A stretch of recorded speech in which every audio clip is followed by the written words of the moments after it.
नमस्कार, मैं हूं आपके साथ मयंक। देखिए, एक बड़ी खबर आई है, कैंसर की वैक्सीन बना ली गई है। जी हाँ, और ये खबर आई है रूस से।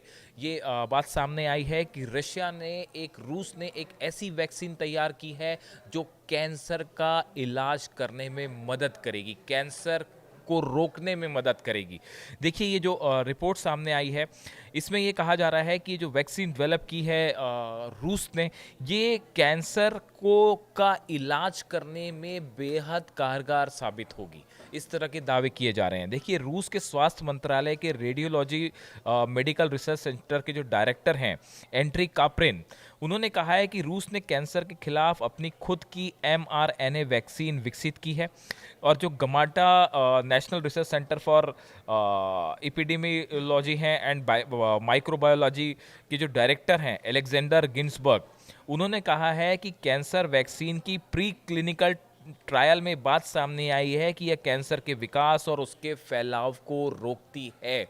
दो बड़े अधिकारी रूस के, उनकी तरफ से ये बयान सामने आया है कि जो प्री क्लिनिकल ट्रायल हुआ है इस वैक्सीन का, इसमें ये बात साबित हुई है कि यह कैंसर के विकास और उसके फैलाव को रोकती है। यानी इस वैक्सीन की खास बात जो इसमें दावा किया जा रहा है कि अगर किसी शख्स को कैंसर हो जाता है तो ये वैक्सीन उस कैंसर को बढ़ने से रोकेगी, एक तरह की मेडिसिन का काम करेगी। इस तरह के दावे हो रहे हैं। Alexander Ginsberg, director of the Gamaleya Center, confirmed that this groundbreaking vaccine, tailored specifically to genetic profile of individual patients' tumors, will start experimental administration as early as September-October 2025. इनका कहना ऐसा है कि सितंबर और अक्टूबर 2025, यानी देखिए अगले महीने से इसका जो है वो ह्यूमन ट्रायल जो है वो शुरू हो जाएगा। यानी मनुष्यों के ऊपर इसका ट्रायल शुरू कर देगा रूस अगले महीने।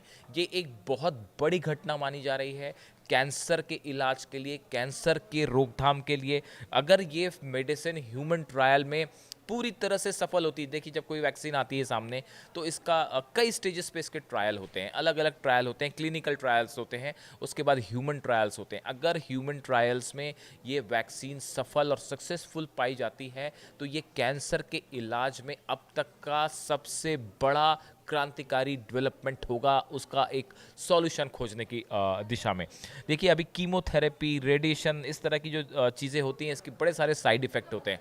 इसका बड़ा नुकसान पेशेंट को झेलना पड़ता है। अगर ये वैक्सीन सफल हो जाती है, इसका क्लिनिकल ट्रायल सफल हो जाता है, ह्यूमन ट्रायल सफल हो जाता है, तो ये बड़ा एक ब्रेक थ्रू माना जाएगा। देखिए, अगर हम आईसीएमआर की माने तो देश में, हिंदुस्तान में हर साल 1.3 मिलियन से ज़्यादा कैंसर के मामले सामने आते हैं। 1.3 मिलियन, 13 लाख से ज़्यादा मामले जो हैं हर साल सामने आते हैं। और अगले कुछ वर्षों में 2040 तक भारत में कैंसर की घटनाएं दुगनी हो जाएंगी, कैंसर के मामले दुगने हो सकते हैं, जो कि एक बड़ी चुनौती होगी स्वास्थ्य विभाग के लिए। इन हालात में रूस की अगर ये वैक्सीन, कैंसर वैक्सीन अगर सक्सेसफुल हुई ह्यूमन बींग्स के ऊपर, और इसमें इसमें नतीजे वैसे ही मिले जैसे मेडिकल साइंटिस्ट मान के चल रहे हैं, तो ये भारत के लिए भी बहुत बड़ी मददगार, न सिर्फ भारत के लिए, पूरी दुनिया के लिए बड़ा मददगार साबित होगा।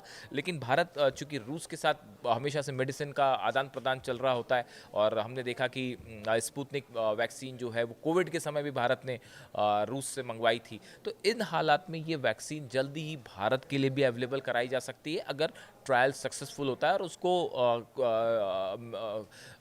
इलाज के लिए रिलीज कर दिया जाता है मार्केट में इन हालात में। तो फिलहाल पूरी दुनिया की नज़रें रशिया की इस कैंसर वैक्सीन पर है। अगर इसका ह्यूमन ट्रायल सफल हुआ तो ये कैंसर पेशेंट के इलाज में बेहद मददगार और क्रांतिकारी कदम होगा।